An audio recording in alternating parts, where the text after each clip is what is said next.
à Radhakripa Rouen. On va continuer notre lecture du Srimad Bhagavatam.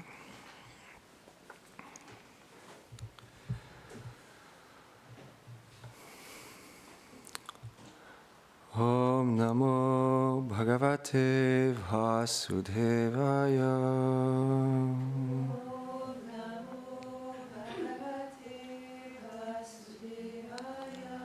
Om Namo Bhagavate Vasudevaya.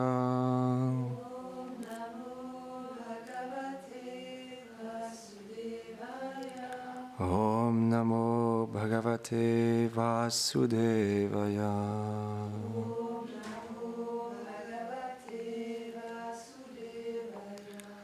On est au 3e chant du Srimad Bhagavatam, 2e chapitre, verset 5.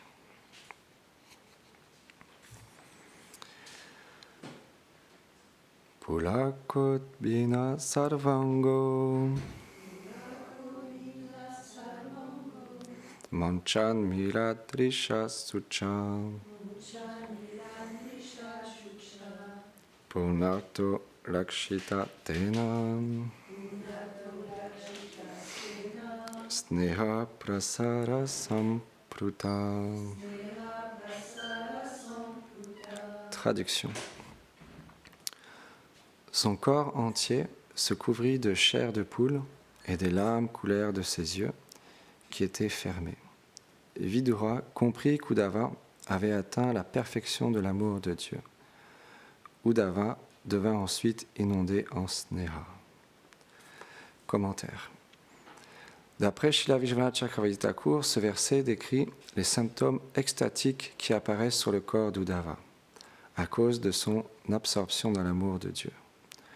Les mots Pula Kodbina Sarvanga signifient que les poils de son corps entier étaient hérissés comme des pousses d'arbres ou d'arbustes.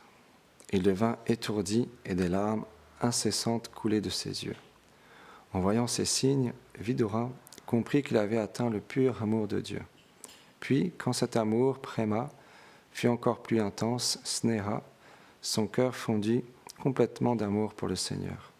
Ce qui implique qu'il fut d'abord absorbé en prema, le stade de l'amour de Dieu, puis en sneha, l'étape suivante de l'amour de Dieu. Il y a différents stades d'intensité qu'un dévot ressent pour le Seigneur, suivant la relation qu'il échange avec lui.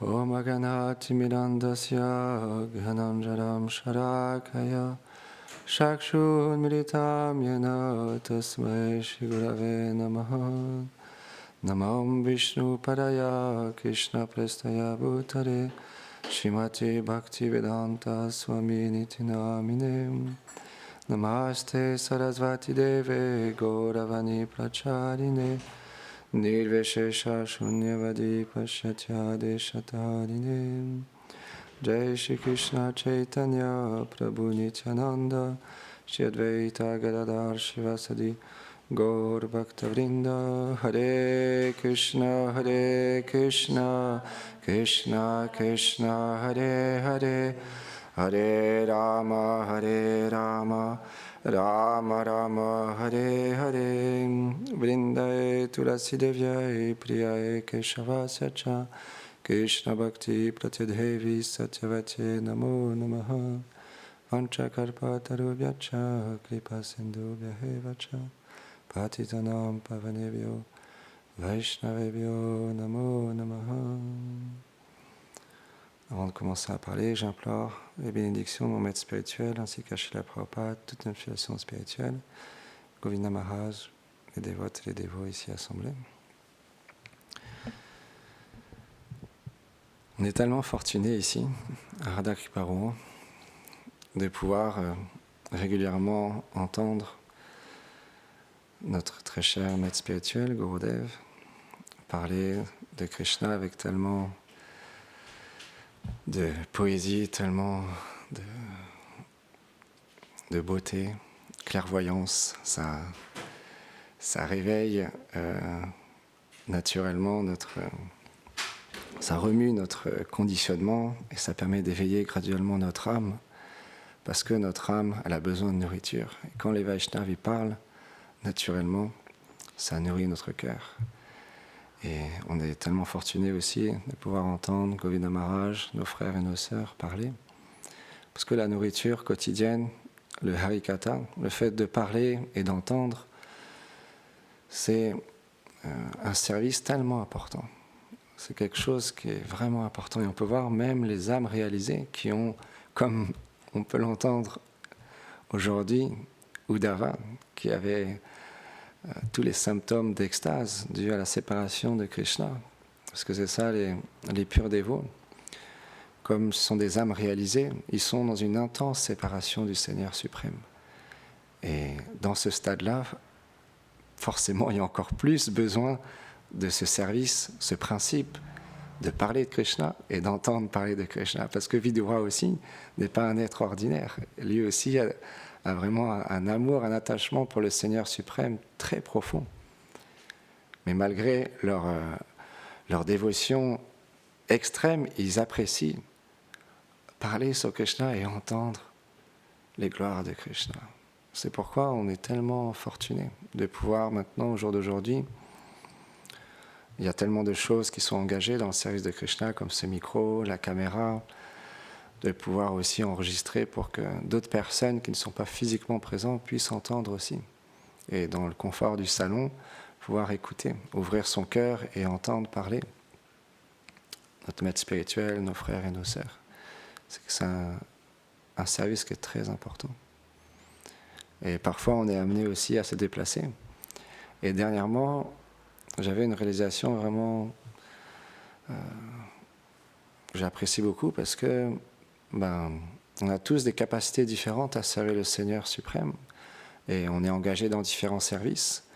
Et il y a quelque temps, on a été amené à être engagé dans ce service de parler sur la Bhagavad Gita pendant plusieurs jours. Et c'est Govinda Maharaj qui était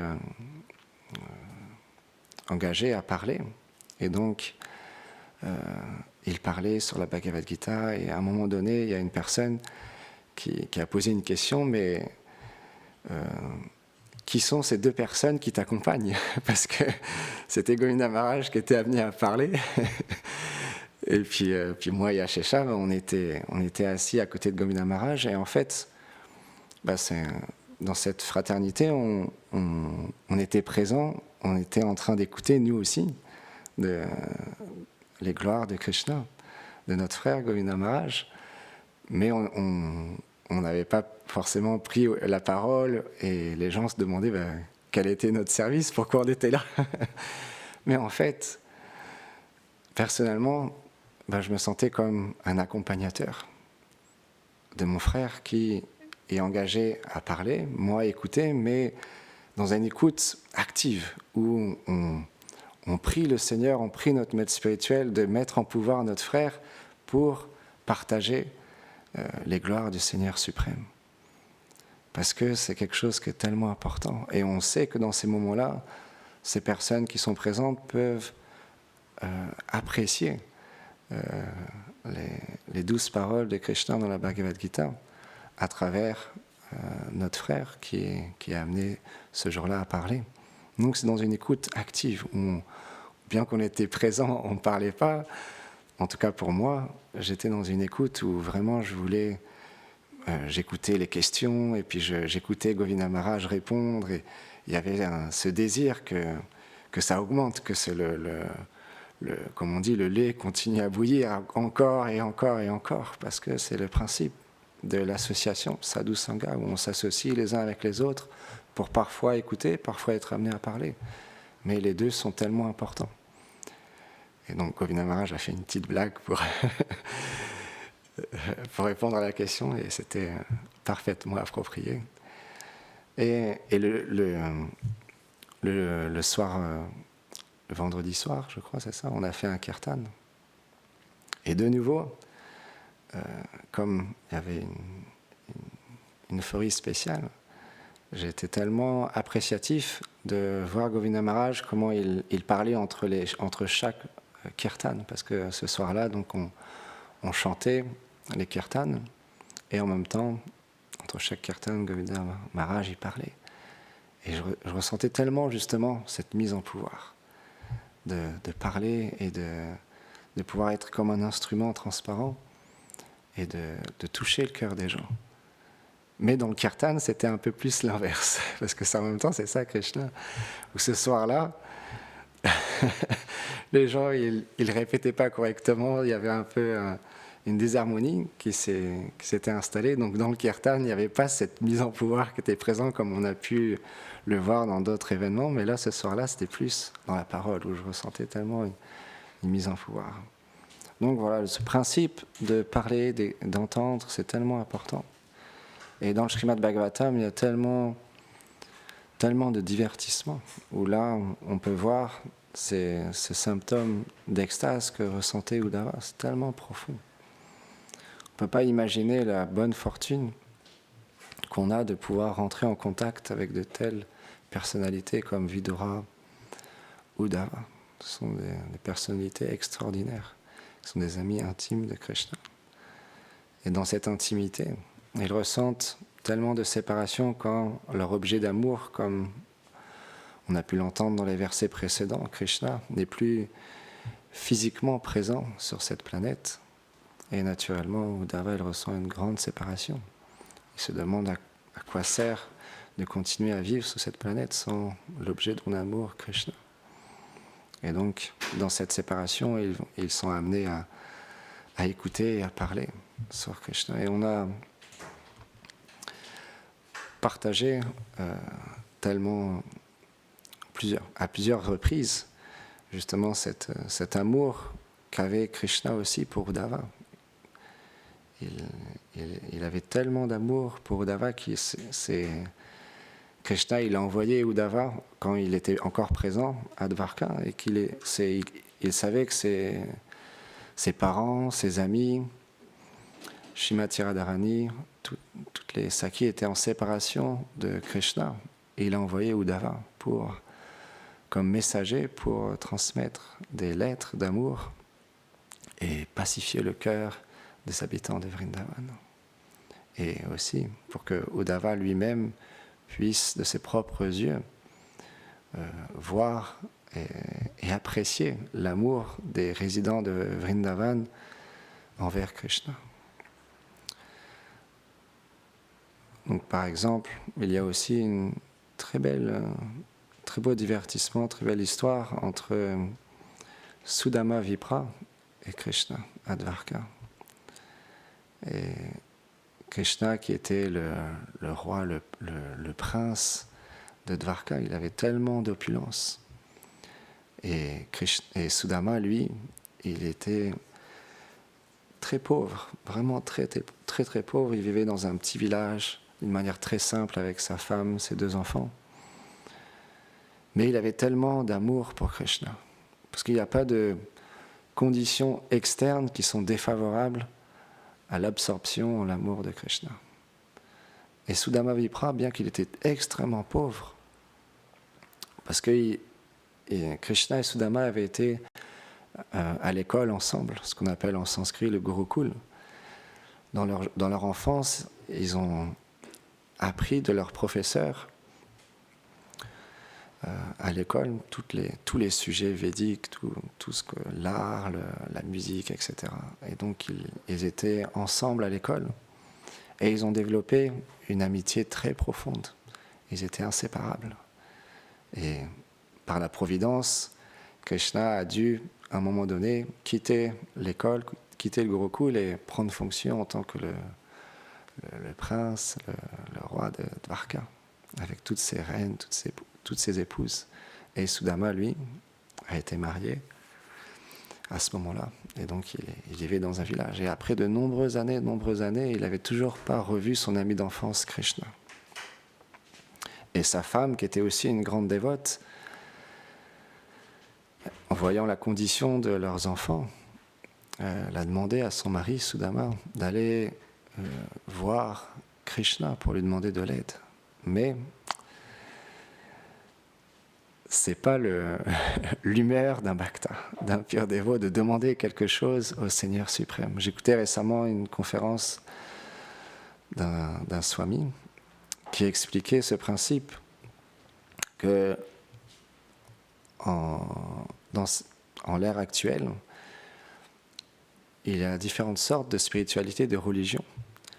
Et la majorité des religions, si on prend on forme un cercle, beaucoup de personnes sont en dehors du cercle, se disent athées. Et beaucoup de personnes, 99% des religions sont à l'intérieur de ce cercle, mais prient le Seigneur pour avoir quelque chose en retour, comme Gurudev expliquait récemment. Et dans ce cercle, il y a un autre cercle où il y a des personnes qui donnent tout au Seigneur suprême et qui vivent pour le Seigneur suprême et qui engagent tout pour le Seigneur suprême.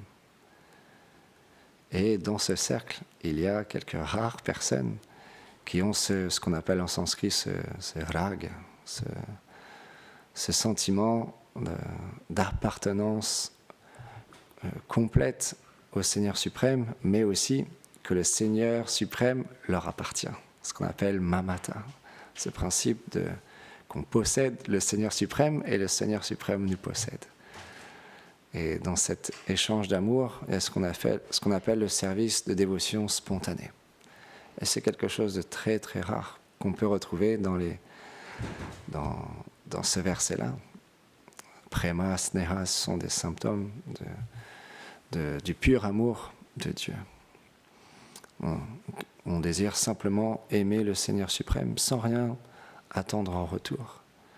Et Srila Prabhupada, justement, à un moment donné, il était à Bombay et il désirait vraiment construire un temple pour le Seigneur suprême. Et il y a ce qu'on appelle en français un maître d'œuvre, quelqu'un qui était en charge de la construction, qui avait pris vraiment à cœur d'offrir un bon service pour Srila Prabhupada.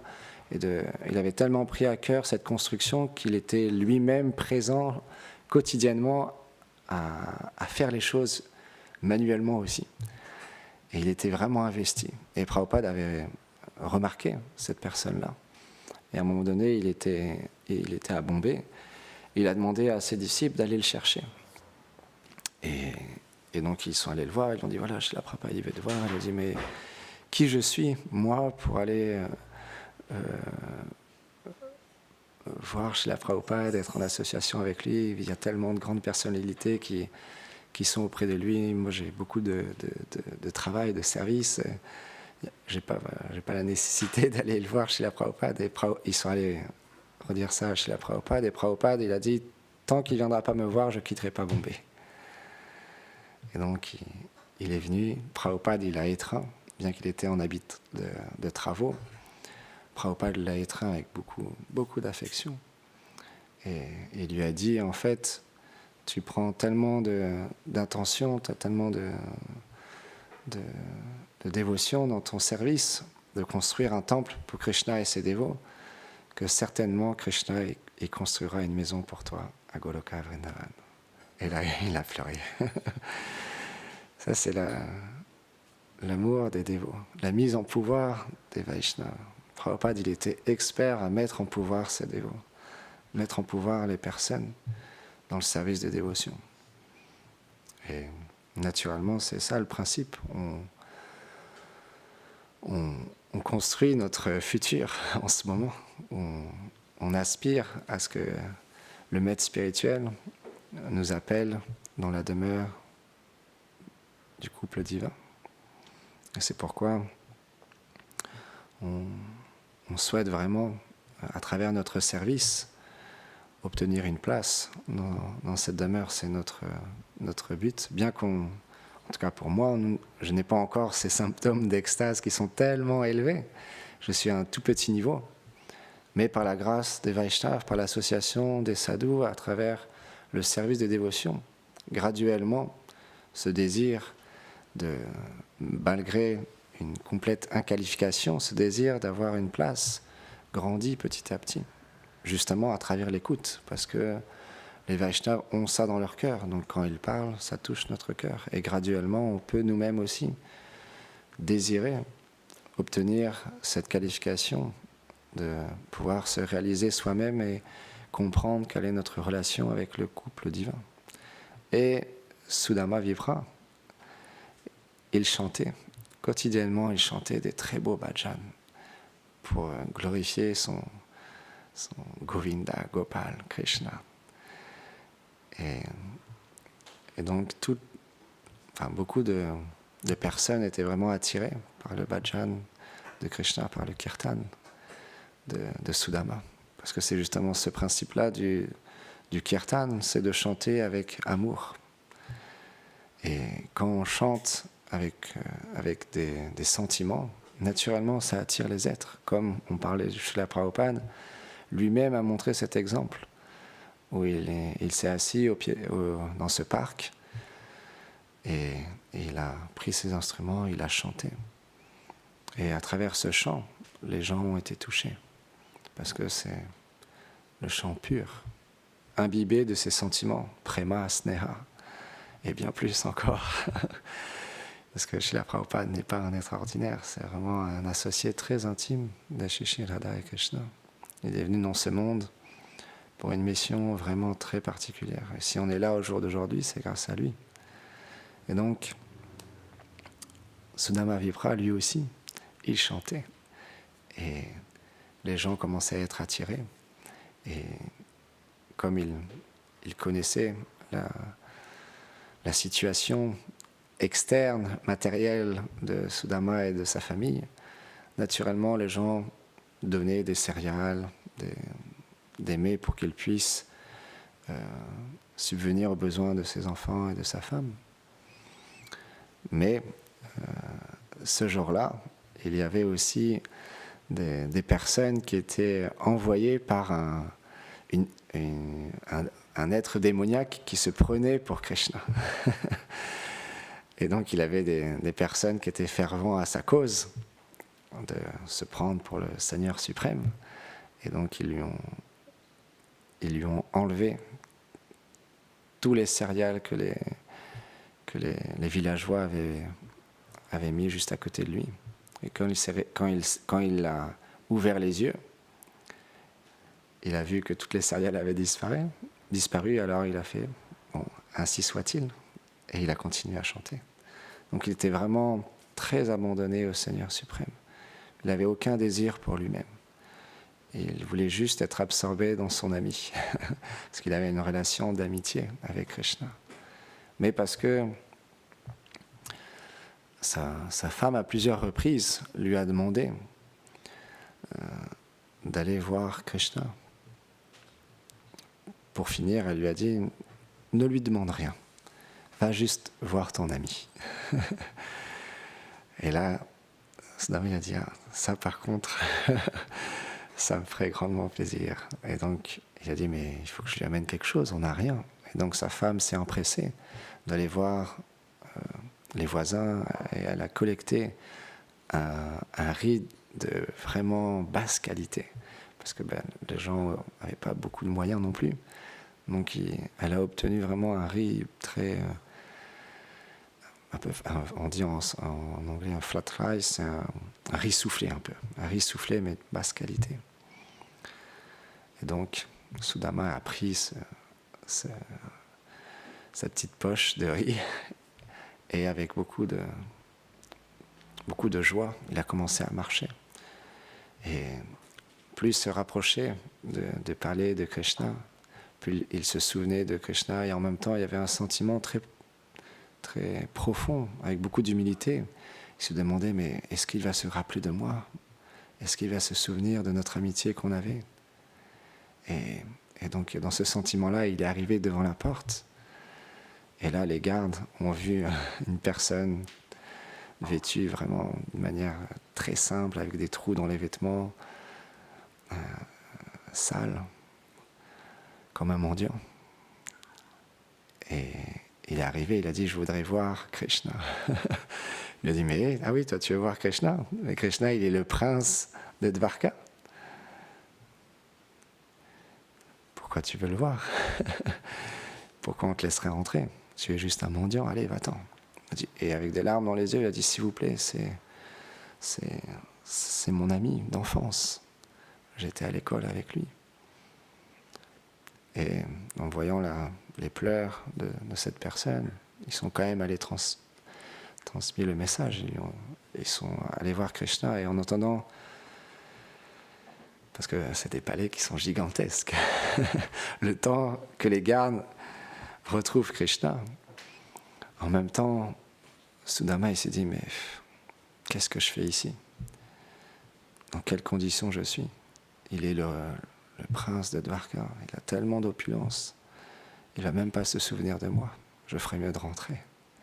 Avec une profonde humilité, il a commencé à repartir. Et au même moment, les gardes, ils sont arrivés auprès de Krishna. Et ils lui ont dit, voilà, il y a un mendiant qui est arrivé à la porte, il dit être ton ami. Krishna a dit, comment il s'appelle? Sudama. Et là, Krishna, il a tout laissé. Tout laissé. Et il a foncé vers l'entrée. Il courait pour aller rejoindre son ami Sudama. Il commençait à pleurer. Tout le monde autour était complètement surpris de voir le prince de Dwarka, Krishna, leur objet d'amour, celui qui fascine tous les êtres, être lui-même fasciné juste en entendant le nom Sudama. Et il courait. Et il arrivait devant l'entrée du palais. Il n'y avait personne. Et il a commencé à courir à l'extérieur du palais pour rattraper son ami Sudama. Et là, quand enfin il l'a rattrapé, il a étreint de tout son amour. Tous les deux ont pleuré, parce que Sudama lui-même, il se demandait est-ce qu'il va se rappeler de moi. Et quand il a vu que Krishna l'étreignait avec tellement d'amour, son cœur a été soulagé, parce que les dévots du Seigneur ont tellement d'amour pour Krishna. Et ils ont une profonde humilité. C'est ça qui caractérise les purs dévots. C'est qu'ils ont tellement d'humilité. Dans ce monde, l'humilité, c'est inexistant. Tout le monde se bat pour la position, la gloire, l'argent, la richesse, le renom. Mais pour être le plus petit, le plus bas, le serviteur du serviteur du serviteur du serviteur, personne ne veut cette position-là. Tout le monde veut être le maître au plus haut. Mais les purs dévots, eux, ils ont une telle humilité. Bien qu'ils sont hautement qualifiés, ils pensent « j'ai aucune qualification ». Qui je suis pour être associé avec Krishna? Qui je suis pour être étreint par Krishna? Mais en même temps, ils ont tellement d'amour qu'ils ne peuvent pas faire autrement qu'accepter l'étreinte de Krishna. Et parce que Krishna, il a tellement d'amour pour ses dévots, il force ses dévots à accepter son étreinte. C'est ça les échanges d'amour. Et donc Krishna, il a ramené Sudama dans le palais. Tout le monde était fasciné de voir l'amour de Krishna envers ce grand bhakta, Sudama. Et donc, il a pris Sudama, il a assis sur son propre trône, il a demandé à ses reines d'amener des vêtements, d'amener un pot, il a baigné les pieds de Sudama lui-même, et il a forcé Sudama à accepter qu'il lui baigne les pieds. Il a ensuite vêtu, ils se sont assis ensemble, ils ont commencé à manger dans la même assiette. Krishna, il donnait à manger à Sudama, Sudama, il donnait à manger à Krishna, Dieu, la personne suprême, parce qu'il y a une relation d'amitié. Et tout le monde était fasciné. Et Krishna, il a dit, mais ta femme a dû ramener quelque chose pour moi, j'en suis sûr. Là, c'était le test. Parce que comment Sudama pouvait lui donner quelque chose d'aussi insignifiant, du riz soufflé, à Krishna, le prince de Dwarka, qui a tellement d'opulence. Et donc, il n'a pas voulu donner. Mais Krishna, parce qu'il est le roi des voleurs, il a volé le sac de riz et il a commencé à manger. Et le premier grain de riz soufflé Alors, la maison de Sudama s'est transformée en palais magnifique, avec des serviteurs, des mets opulents, des beaux draps, des beaux meubles. Et sa femme aussi a retrouvé toute sa splendeur, toute sa jeunesse. Mais Sudama, il était au courant de rien, parce qu'il n'avait rien demandé à Krishna. Mais juste parce que... mais à ce moment-là, Rukmini, elle a dit, mais si tu continues à manger ces grains de riz, je vais devoir me donner moi-même à ton dévot. S'il te plaît, arrête. Et donc, Krishna a arrêté. C'est ça l'amour, c'est ça la dévotion. Peu importe ce que l'on offre, ce que l'on chante, ce que l'on parle, ce que l'on fait, tant qu'il y a cette attitude de service, d'offrir notre cœur, d'offrir un service, notre corps, notre intelligence, notre langue, nos oreilles, nos yeux au Seigneur suprême. Alors plus il y a d'amour, plus il y a de dévotion, plus le Seigneur est touché. Et naturellement, dans un premier temps, on offre ce corps, ses paroles, ses oreilles, ses yeux au maître spirituel, qui est le représentant transparent du couple divin. Et à travers lui, on est engagé dans le service de dévotion et graduellement, on se purifie et graduellement, on développe petit à petit, nous aussi, un attachement pour les dévots du Seigneur et pour le Seigneur lui-même. Et pour finir, Sudama Vipra, il est retourné, il a repris ses habits de mendiant, il a redonné les beaux habits qu'avait offert Krishna, il n'a rien voulu prendre. Il est reparti avec beaucoup d'amour. Il a reçu tellement d'affection envers Krishna qu'il était tellement satisfait, il était rempli. Et il est retourné à son village. Et là, quand il est arrivé dans son village, il a vu un truc gigantesque. Il s'est dit, qu'est-ce que c'est ? Qu'est-ce qui s'est passé ? J'ai dû me tromper de village dans mon absorption en Krishna, j'ai dû m'égarer et me tromper d'endroit. Et il y a une personne qui est arrivée vers lui, c'était sa femme. Il se demande, mais qui est cette femme qui court vers moi ? Il la reconnaissait même pas, tellement elle avait repris toute sa jeunesse, toute sa beauté. Et donc là, ils se sont étreints et elle a dit, voilà, regarde ce que ton ami a fait. Tous les deux ont pleuré, mais ça n'a pas affecté une seule seconde leur amour pour Krishna, au contraire. Parce que ce sont des associés très intimes de Krishna, donc peu importe la situation, la circonstance, l'argent ou pas, ils sont toujours absorbés en Krishna. C'est pourquoi on peut comprendre à travers tous ces divertissements qu'il n'y a pas de situation défavorable au service du couple divin, à pouvoir s'absorber dans les doux divertissements, dans le chant, dans le nom du Seigneur suprême. On peut toujours trouver une opportunité pour rester connecté à Krishna. Jai Srimad Bhagavatam ki Jai Go Premanande Hari Bo.